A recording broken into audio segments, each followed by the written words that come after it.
بنورنا الدنيا وننشر في الفضاء أملا ونعلي عزم همتنا فمن طلب العلا وصل. لله رب العالمين والعاقبة للمتقين والصلاة والسلام على سيد الأنبياء والمرسلين سيدنا وحبيبنا وحبيب رب العالمين محمد وعلى آله وأصحابه ومن هدى بهديه إلى يوم الدين. ایک داعی کے لیے کس طرح سے اور کس طرح کے علوم کا جاننا ضروری ہے، اسی بحث کے تحت علم العقیدہ سے متعلق چند ضروری باتیں اس سے قبل ذکر کی گئی کہ داعی کے لیے ضروری ہے کہ وہ عقائد اسلامیہ کی معرفت خوب اچھی طرح رکھتا ہو اور ساتھ ہی ساتھ عقائد پر جو اعتراضات وارد ہوتے ہیں اس کے سلسلے میں بھی اسے واقفیت ہو، جس کو علم الکلام کہا جاتا ہے۔ علم الکلام کی دو حیثیتیں ہیں، ایک ہے علم کلام قدیم اور دوسرا ہے علم کلام جدید۔ علم کلام اصول کے اعتبار سے اس میں جدت اور قدامت نہیں ہے، البتہ اسے عصر حاضر میں سائنسی ترقی کی وجہ سے اور مادی علوم کے مسلمانوں میں عام ہو جانے سے جو شکوک و شبہات پیدا ہوئے ہیں، ان شکوک و شبہات کے ازالے کے لیے نئے انداز میں قدیم اصول کو جو مدون کیا گیا ہے اسی کو علم کلام جدید کہا جاتا ہے۔ علم کلام قدیم، اس میں سب سے زیادہ مہارت رکھنے والوں میں امام غزالی ہے، امام الحرمین الجوینی ہے اور امام نصفی ہے احناف میں سے۔ اس طرح کے بہت سارے لوگ جنہوں نے اس فن میں بے شمار کتابیں لکھی۔ اس کے بعد علم کلام جدید کا آغاز جب ہوتا ہے تو اس دور میں بھی عربی زبان میں بعض علماء ایسے گزرے ہیں جن کا خلافت اسلامیہ عثمانیہ کے سقوط سے پہلے وجود پایا جاتا تھا۔ الرسالۃ الحمیدیہ کے مصنف، ان کے اس کتاب کا اردو میں ترجمہ حضرت تھانوی رحمۃ اللہ علیہ کی نگرانی میں ہوا ہے، اسلام اور سائنس، جس میں جدید دور میں یعنی آج سے تقریباً 150-200 سال پہلے جب سے انگریزوں کو عالم اسلام میں تسلط حاصل ہوا ہے، جس طرح کے شکوک و شبہات کو عام کیا گیا، اس کا ازالہ کرنے کے لیے عبد الحمید جو آخری خلفاء میں سب سے مضبوط خلیفہ گزرے ہیں، ان کے زمانے میں انہوں نے استنبول میں رہ کر اس رسالے کو لکھا، اس وجہ سے اس کا نام الرسالۃ الحمیدیہ رکھا ہے۔ اور اس کے بعد اس پر سب سے اچھا کام ہمارے ہندوستان میں حجت الاسلام حضرت مولانا قاسم صاحب نانوتوی رحمۃ اللہ علیہ کا ہے۔ آپ نے جو کتابیں لکھی ہے ان کتابوں میں جدید دور کے تمام کے تمام عقلی طور پر اسلام پر جو اعتراضات کیے گئے ہیں ان اعتراضات کے جواب دیے۔ ہندوستان میں اسلام پر جو اعتراضات کیے گئے اس کی مختلف نوعیتیں، ایک تو ہندوؤں کی طرف سے اسلام کی تعلیمات پر چند اعتراضات کیے، اور دوسرے چونکہ عیسائیوں کو تسلط حاصل تھا تو عیسائیوں کی طرف سے کچھ اعتراضات کیے گئے، اور تیسرا مستشرقین اور ملحدین کی طرف سے اسلام پر اعتراضات کیے گئے، اور چوتھا خود مسلمانوں میں سائنس اور مغربیت سے متاثر اور مرعوب ہو کر جو مغربیت زدہ طبقہ، جس کو حکیم الامت مجدد ملت حضرت تھانوی رحمۃ اللہ علیہ نے فرقہ نیچریہ کا نام دیا، تو اس فرقے کی طرف سے مسلمان ہونے کے باوجود اسلام کی تعلیمات پر شکوک و شبہات کا اظہار کیا گیا. تو ان لوگوں کے تو اس طرح سے گویا کہ اگرچہ ہندوستان کا 19ویں صدی کا دور یہ مسلمانوں کے لیے بڑا پرخطر تھا سیاسی اعتبار سے، مگر اسی دور کو اگر علمی اعتبار سے دیکھا جائے تو یہ مسلمانوں کا ایک بہت عمدہ دور ہے، اس لیے کہ آج تک اسلام پر جو مختلف نوعیت کے اعتراضات ہو رہے ہیں ان تمام کے تمام اعتراضات کے جوابات اس دور کے علماء نے بڑے ہی مضبوط انداز میں، معقول انداز میں دیے. اسی لیے اسی دور میں حجت الاسلام حضرت نانوتوی رحمت اللہ علیہ کے رفقا میں حضرت مولانا رحمت اللہ صاحب کیرانوی نے اظہار حق لکھی، جو عیسائیت کی طرف سے اسلام پر کیے جانے والے اعتراضات کا جواب ہی نہیں بلکہ عیسائیت پر ایک زوردار حملہ. اس کا ترجمہ فقیہ العصر حضرت مولانا تقی عثمانی صاحب نے بائبل سے قرآن تک کے عنوان سے کیا ہے، 3 جلدوں میں شائع ہوا ہے، جو اس موضوع پر سب سے بہترین کام ہے. تو اظہار حق عربی میں اس زمانے میں خلافت عثمانیہ کے اسی مضبوط دور میں اگرچہ وہ کمزور دور سمجھا جاتا ہے سیاسی اعتبار سے، مگر علمی اعتبار سے ایسے حالات میں بھی ان لوگوں نے اسلام کا دفاع کرنے میں کوئی کسر نہیں چھوڑی. تو آپ نے وہاں پر جا کر عیسائی علم کلام اور عیسائیوں کے اصل مراجع سے ان کی جو کتابیں ہیں ان کتابوں کو جمع کیا اور اس میں غلطیوں کی نشاندہی کی. اسی طرح سے ہندوؤں کی طرف سے، پنڈتوں کی طرف سے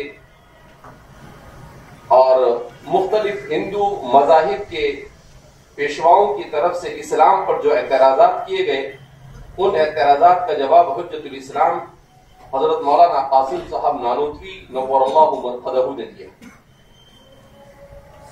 آپ کی کتاب قبلہ نما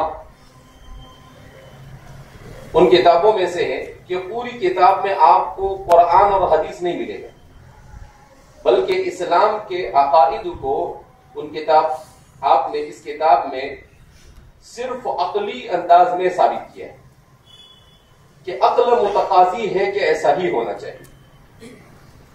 ہمارے لوگ اسے مشکل سمجھ کر چھوڑ دیتے ہیں، تو آپ نے اس پر بہت اچھا کام کیا. اسی طریقے سے آپ کی کتاب حجت الاسلام تو اسلام کے تمام عقائد پر، وحدانیت پر، رسالت پر، بعث بعد الموت پر، اسلام کی یہ 3 عقائد ان کو عقائد جامعہ کہا جاتا ہے، توحید، رسالت اور بعث بعد الموت. تو ان پر جتنے بھی اعتراضات ہو سکتے تھے ہندوؤں کی طرف سے ہی نہیں، عقلی انداز میں مستشرقین کی طرف سے ہو چاہے سائنسدانوں کی طرف سے ہو، ان تمام کے بڑے معقول جوابات آپ نے دیے. اسی طرح ہمارے مسلمانوں کا جو نیچری فرقہ تھا جن کو الاعتزال فی ثوب جدید کہا جا سکتا ہے، معتزلہ جدیدہ، جن کے سرخیل سر سید تھے، ان کی طرف سے جو اسلام کی تعلیمات کے سلسلے میں 2 قسم کا اسلوب اختیار کیا گیا تھا. یا تو یہ لوگ اسلام پر کیے جانے والے اعتراضات کا معذرت خواہانہ جواب دیتے تھے. کیسا جواب دیتے تھے؟ معذرت خواہانہ، یعنی گویا کہ ایک طرح سے وہ تسلیم کر لیتے تھے کہ ہم پر جو اعتراض کیا جا رہا ہے وہ صحیح ہے، اچھا ہماری طرف سے اس ٹوٹے پھوٹے جواب کو قبول کر لیجیے. تو سر سید نے اسی اسلوب کو اختیار کیا. پھر شبلی نعمانی بھی ان کی ڈگر پر چلے اور اس کے بعد جتنا بھی جدت پسند طبقہ ہے آج تک وہ سب کے سب اسی ڈگر پر کم زیادہ ہو کر چلتے رہتے ہیں. پھر چاہے فراہیدی ہو، حمید جن کا مدرسہ اصلاح اور مدرسۃ الفلاح کے عنوان سے باقاعدہ ان کے مدارس ہے جہاں پر ان کی کتابوں کو پڑھایا جاتا ہے، یہ سب یا تو نیچری تھے یا نیچریت زدہ تھے، یعنی یا تو پورے طور پر نیچریت کے نام پر اسلام کی پوری نئی تشریح کرنا چاہتے تھے، یا پھر نیچریت سے یہ متاثر تھے۔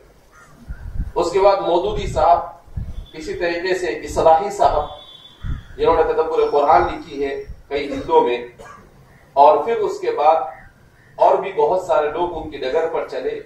آپ ہمارے زمانے میں بھی جاوید احمد غامدی، یہ اسی سلسلے کی کڑی ہے، جو ان تمام لوگوں میں جو خرابیاں تھیں ان خرابیوں کی جامع شخصیت ہے، مگر بولنے میں بڑی ماہر ہے، لہذا پڑھا لکھا طبقہ ان سے کیا ہوتا ہے، بہت متاثر ہو جاتا ہے۔ تو اس لیے ہمیں بھی اپنے اندر اس طرح سے بولنے کی صلاحیت پیدا کرنے کی ضرورت ہے تاکہ اسلام پر اور اسلام کے سلسلے میں صحیح رہنمائی علماء کرے، نہ کہ ایسے لوگ کرے جو اسلام کے بارے میں معذرت خواہانہ اسلوب اور مرعوبیت کا شکار ہو۔ تو حجت الاسلام حضرت نانوتوی رحمۃ اللہ علیہ کی کتاب تصفیۃ العقائد اس باب میں سب سے بہترین اور سب سے عمدہ کاوش ہے کہ آپ نے، سر سید نے خط لکھا جس میں اپنے تمام اصول کو بیان کیے، تو آپ نے تصفیۃ العقائد میں ان تمام اصولوں کے جوابات دیے۔ اس کتاب میں گویا کہ مغربیت زدہ طبقہ اور نیچری اور معتزلہ جدیدہ کی طرف سے اسلام کے بارے میں جو شکوک و شبہات ہے اس کے جوابات دیے گئے۔ اسی طرح سے حکیم الامت مجدد ملت حضرت تھانوی رحمۃ اللہ علیہ کی الانتباہات المفیدہ فی الاشتباہات الجدیدہ، جس میں خاص طور پر صرف معتزلہ جدیدہ ہی نہیں بلکہ علم کلام جدید کی سب سے اہم اور بنیادی کتاب اسے مانا جاتا ہے۔ اصل میں ہمارے زمانے میں علم کلام کے سلسلے میں غیر مقلدین کا جو طبقہ ہے وہ کلی طور پر علم کلام کا انکار کرتا ہے کہ علم کلام یہ معتزلہ کیا بنیاد ڈالا ہوا ہے، لہذا علم کلام کی تعلیم یہ درست نہیں، منطق اور فلسفے کی تعلیم یہ درست نہیں، تو سرے سے یہ لوگ مانتے ہی نہیں اس کو۔ پتہ نہیں بیضاوی جیسی کتابیں کیسے حل کریں گے، اور جبکہ اسلام کا دفاع کرنے کے لیے ہر زمانے میں بعض لوگوں کا منطق کی مہارت بھی ضروری ہے، بعض لوگوں میں فلسفہ جدید و قدیم کی مہارت بھی ضروری ہے، اور بعض لوگوں میں علم کلام کی مہارت بھی ضروری ہے، تبھی جا کر اسلام کا صحیح طور پر آپ کیا کر سکتے ہیں، دفاع کر سکتے ہیں، کیونکہ دفاع اسلام یہ بھی ایک مستقل محاذ ہے۔ اسی لیے ہم حروف مقطعات کی بحث میں پڑھ رہے ہیں کہ حروف مقطعات جو ہے وہ تذکیر اور ہدایت کے لیے نہیں بلکہ ایک اعتراض کے جواب کے طور پر ہے۔ تو دفاع یہ بھی سورہ فاتحہ میں جہاں پر اسلامی نظام کو سمجھایا گیا، وہیں پر سورہ بقرہ سے اسلام کے دفاعی نظام کو سمجھایا جا رہا ہے، لہذا وہ بھی ایک مستقل، تو اس کا آپ کلی طور پر انکار نہیں کر سکتے ہیں۔ اب وہ تو کیا کرتے ہیں، تصوف کا بھی انکار کر دیتے ہیں، علم کلام کا بھی انکار کر دیتے ہیں، منطق کا بھی انکار کر دیتے ہیں، فلسفے کا بھی انکار کر دیتے ہیں، تو پھر عقلی طوفان جو ہمارے اوپر در آیا ہے اس کا مقابلہ کون کرے گا؟ لہذا ان چیزوں کو اس کے حدود میں رہ کر اگر علم کلام کو اس کے صحیح قدیم اصولوں سے نہیں جانا جاتا ہے تو اس صورت میں آدمی اعتزال کا شکار ہوتا ہے۔ کس کا شکار ہوتا ہے؟ اعتزال کا شکار ہوتا ہے۔ تو حکیم الامت مجدد ملت حضرت تھانوی رحمۃ اللہ علیہ نے الانتباہات المفیدہ فی الاشتباہات الجدیدہ جو ہے اس میں بڑا اچھا کام کیا۔ اصل میں وہ علی گڑھ میں آپ گئے تو علی گڑھ کے لوگوں نے، آپ اپنے کسی اور کام سے گئے تھے تو وہاں کے طلبہ اور اساتذہ نے آپ سے درخواست کی کہ آپ تقریر کریں، ہم آپ کی تقریر سے محظوظ ہونا چاہتے ہیں۔ تو آپ نے تقریر کی اور وہ تقریر کا پورا کا پورا مطلب یہ ہوتا تھا کہ عقلی اعتبار سے اسلام کے اوپر جتنے اعتراضات ہوتے تھے ان کے جوابات دیے۔ اب جب وہ تقریر سے آپ فارغ ہوئے تو یہ سب بالکل حیران ہو گئے کہ یہ سارے شکوک و شبہات تو ہمارے ذہن و دماغ پہ گردش کر رہے تھے، اور آپ نے سب کے کیا دیے؟ جوابات دیے۔ تو ان لوگوں نے مطالبہ کیا کہ آپ اس تقریر کو ریکارڈ نہیں کیا جا سکا تو آپ قلم بند کریں۔ تو فرماتے ہیں کہ پھر حضرت نے اسے قلم بند کیا۔ اس طرح سے وہ تقریر کا خلاصہ الانتباہات المفیدہ فی الاشتباہات الجدیدہ کی شکل میں وجود میں آیا، جو اہل سنت والجماعت کے علم کلام جدید کی سب سے بنیادی اور اہم کتاب مانی جاتی ہے، لیکن سوء اتفاق کے مشکل سمجھ کر اسے ہم پڑھتے نہیں ہے، جبکہ اسے ضرور ہمیں پڑھنا چاہیے۔ یہ دو کتاب تو ہمیں ضرور پڑھنی چاہیے، ایک تصفیۃ العقائد اور دوسری الانتباہات۔ اور بھی اس کو آسان انداز میں حضرت تھانوی رحمۃ اللہ علیہ کے خلیفہ علامہ ادریس کاندھلوی رحمۃ اللہ علیہ نے علم الکلام اور عقائد الاسلام کے نام سے کتابیں لکھی ہیں۔ ان کتابوں میں ان مباحث کو آسان اسلوب میں سمجھایا ہے، جن کے سلسلے میں حضرت تھانوی فرماتے تھے کہ اگر کسی کو محقق میں کہہ سکتا ہوں تو وہ ہے علامہ ادریس، میں انہیں محقق کہہ سکتا ہوں۔ تو ان کی کچھ کتابوں میں جس کا مطالعہ ہمارے طلباء اور علماء کو اس وقت بہت ضروری ہے، اس میں ایک علم الکلام ہے، دوسری عقائد الاسلام ہے، اور آپ کی سیرت مصطفیٰ ہے۔ سیرت مصطفیٰ اصل میں بہت ساری ایسی چیزیں جو علامہ شبلی اور مولانا سید سلیمان ندوی حضرات نے معجزات وغیرہ کے باب میں جو اسلام اہل سنت و جماعت کے اصول سے اور ان کے ڈگر سے روگردانی کی ہے اور سیرت کے سلسلے میں بہت ساری غلطیاں کی ہے، یہ سیرت مصطفیٰ دراصل ان غلطیوں کی نشاندہی ہے۔ تو سیرت مصطفیٰ میں اگرچہ وہ ذکر نہیں کرتے ہیں مگر اس کے اوپر ان میں جتنی بھی غلطیاں ہیں تمام کے تمام غلطیوں کی اصلاح کرتے ہیں۔ تو اس طرح سے علم العقیدہ، جس میں نہ تو قدیم سے ہم اچھی طرح سے واقف ہوتے ہیں نہ جدید سے واقف ہوتے ہیں، جبکہ دونوں سے واقف ہونا ہمارے لیے کیا ہے؟ ضروری ہے۔ میں نے ارادہ کیا ہے کہ اگر ممکن ہو سکے گا تو سالانہ سے پہلے 2 گھنٹے بیٹھ کر ہم انتباہات کو مکمل طور پر مختصراً سمجھنے کی کوشش کریں گے، اور اسی طریقے سے تصفیۃ العقائد کو بھی۔ یہ دونوں چیزیں اگر ہمارے نظر سے گزر جاتی ہے تو یہ کہا جا سکتا ہے کہ انشاءاللہ دفاع اسلام کے باب میں ہم اپنا اہم رول ادا کر سکتے ہیں۔ بہرحال اس کے بعد علم الفقہ فرماتے ہیں کہ داعی کے لیے ضروری ہے کہ وہ علم فقہ میں ماہر،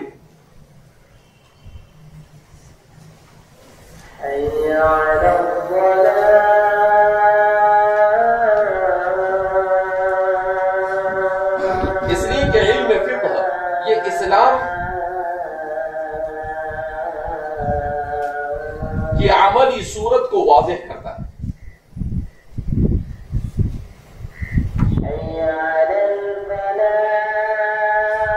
کہ کتاب و سنت کے مطلوبہ کون سے عمل کو کس طرح سے انجام دیا جائے، یہ ساری تفصیلات علم فقہ میں ملتی ہیں۔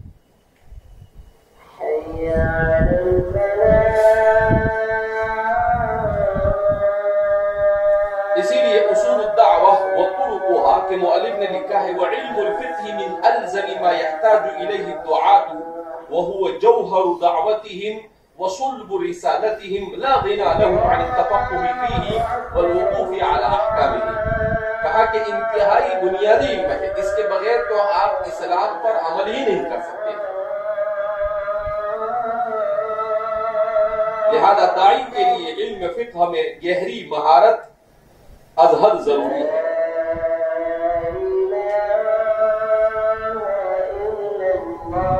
اسی طرح سے داعی کے لیے قرآن اور علوم قرآن میں مہارت بھی ضروری ہے۔ علوم قرآن کا مطلب یہ ہے کہ داعی اگر مکمل قرآن کریم کا حافظ ہو تو یہ سب سے زیادہ بہتر ہے، ورنہ اسے کچھ نہ کچھ حصہ یاد ہونا چاہیے۔ نمبر 2، داعی کے لیے ضروری ہے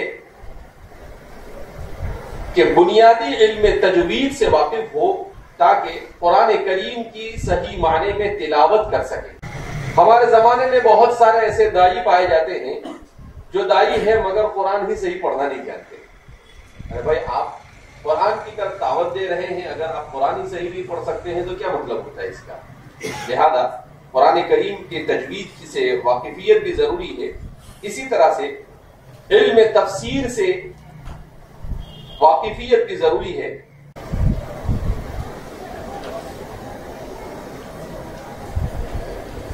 داعی کے لیے ضروری ہے کہ وہ اعجاز القرآن میں بھی ماہر ہو۔ اعجاز القرآن کا مطلب ہے قرآن کریم کے وہ پہلو جس سے مد مقابل کو چیلنج کیا جا سکتا ہے۔ اسی طرح داعی کے لیے ضروری ہے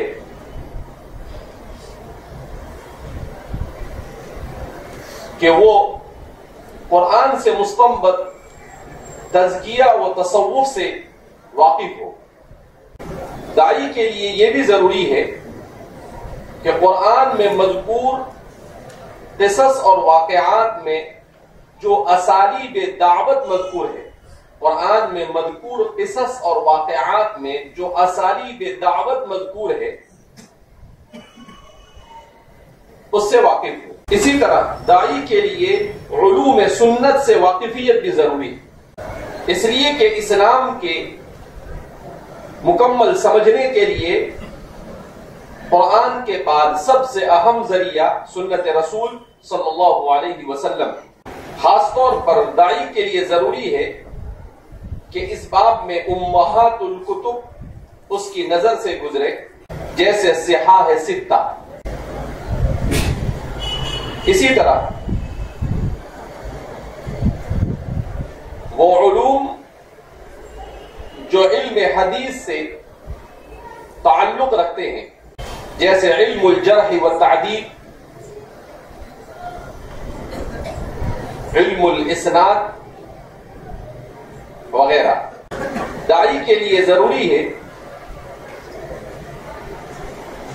کہ احادیث موضوعہ کے بنیادی اصول سے واقف ہو۔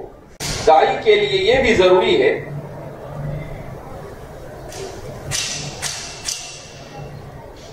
کہ امت کو درپیش سیاسی، اجتماعی اور اقتصادی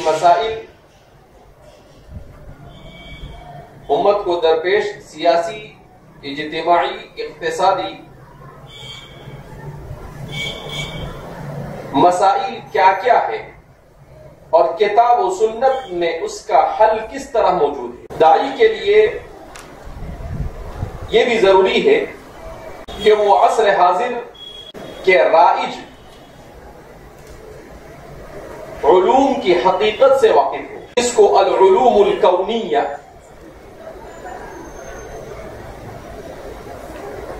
کہا جاتا ہے، اس لیے کہ کتاب و سنت میں امور تکوینیہ کے سلسلے میں بہت سارے اشارات موجود ہیں۔ البتہ سائنسی علوم اور نصوص کتاب و سنت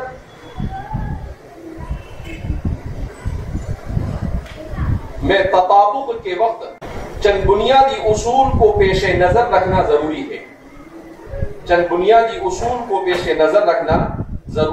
اور وہ بنیادی اصول مندرجہ ذیل آئندہ بیان کیا جائے گا کہ وہ کون کون سے اصول ہیں جس کو سائنس اور کتاب و سنت کی تطبیق کے وقت پیش نظر رکھنا کیا ہے ضروری۔ ہمارے زمانے میں جو داعی حضرات ہیں وہ چونکہ علوم اسلامیہ میں مہارت نہیں رکھتے، اگرچہ سائنس میں مہارت رکھتے ہیں، وہ فزکس، کیمسٹری اور بایولوجی اور ریاضی کو بہت اچھی طرح جانتے ہیں، مگر کتاب و سنت کے علوم کو جیسا جاننا چاہیے ویسا نہیں جانتے۔ تو اس سے کیا ہوتا ہے کہ پھر وہ بیلنس نہیں رکھ پاتے۔ بہت ساری ایسی چیزوں کو سائنسی جو اس وقت پیش آ رہی ہے اس کو سیدھا اٹھا کر کتاب اللہ اور سنت رسول اللہ سے جوڑ دیتے ہیں، پھر کیا ہوتا ہے کچھ دنوں کے بعد وہ چیز غلط ثابت ہوتی ہے تو پھر کتاب و سنت کے ان نصوص کا بھی غلط ہونا کیا ہوتا ہے لازم آتا ہے. لہذا چند اصولوں سے واقفیت ضروری ہے کہ ان اصول کی روشنی میں تطبیق کا صحیح طریقہ آدمی کو معلوم ہو کہ کہاں کہاں پر کتاب و سنت پر آپ سائنسی انکشافات کو منطبق کر سکتے ہیں اور کہاں پر منطبق کر سکتے نہیں ہے. جیسے تفسیر جوہری طنطاوی صاحب کی ہے, آج سے 125 سال پہلے انہوں نے لکھی. اب اس تفسیر میں انہوں نے اسلوب اختیار کیا کہ اس تفسیر میں اس زمانے میں جتنی تحقیقات تھی ان تمام تحقیقات کی روشنی میں تفسیر کر ڈالی. اب اس میں بہت ساری چیزیں آج غلط ثابت ہو گئی. تو اب مسئلہ ہو گیا کہ جو جن چیزوں کو انہوں نے جن آیتوں سے ثابت کیا تھا اب غلط ثابت ہو گئی. اس کا مطلب یہ ہے کہ وہ آیتیں بھی غلط ہیں جبکہ وہ آیتیں غلط ہو سکتی نہیں ہے. تو یہ بیلنس ضروری ہے. اور ہمارے یہاں پر ذاکر نائک صاحب کے یہاں پر بھی یہ چیزیں پائی جاتی ہیں. اس میں کوئی شک نہیں کہ ان کے ذریعے بہت سارے لوگ اسلام میں کیا ہو رہے ہیں داخل ہو رہے ہیں. ان کے اس ایجابی پہلو کا انکار نہیں ہے. لیکن بہرحال اسلام چونکہ ایک کامل دین ہے لہذا اس دین کو پوری حیثیت سے پورے طور پر کتاب و سنت کے دائرے میں رکھ کر سمجھنا اور سمجھانا ضروری ہے. اسی لیے اصول دعوت آپ کے سامنے کیا کیے جا رہے ہیں پیش کیے جا رہے ہیں کہ آدمی داعی بھی بنے تو ایسا داعی بنے جو واقعتاً مطلوب ہے. کوئی دعوت کوئی نیا میدان نہیں ہے. یہ میدان تو رسول اللہ صلی اللہ علیہ وسلم کے ساتھ پہلے سے جڑا ہوا ہے. اور ہمارے علماء لکھتے ہیں کہ ہر عالم یہ داعی ہوتا ہے. دعوت کوئی الگ سے چیز نہیں ہے. یہ ان تمام چیزوں کے پڑھانے کا مقصد ہی یہ ہے کہ اسے داعی بنایا جائے. مگر چونکہ ہم لوگوں نے اس کو اس انداز میں پڑھا نہیں, اس انداز میں اپنے آپ کو داعی سمجھا نہیں, اس لیے اس مواد کو الگ کر کے کیا کیا جا رہا ہے پڑھایا جا رہا ہے. ورنہ ہر عالم یہ داعی ہوتا ہے. اسے اتنے سارے علوم سکھائے ہی اس لیے جاتے ہیں تاکہ وہ داعی بنے اور اسلام کے دفاع کو اندر اپنا رول ادا کرے. مسلمانوں کو دین سمجھانے میں جو اسلام پر اعتراض ہوتے ہیں اس سلسلے میں اپنا رول ادا کرے. اس لیے اس طرح کی بنیادی چیزوں سے واقفیت اظہار کیا ہے ضروری.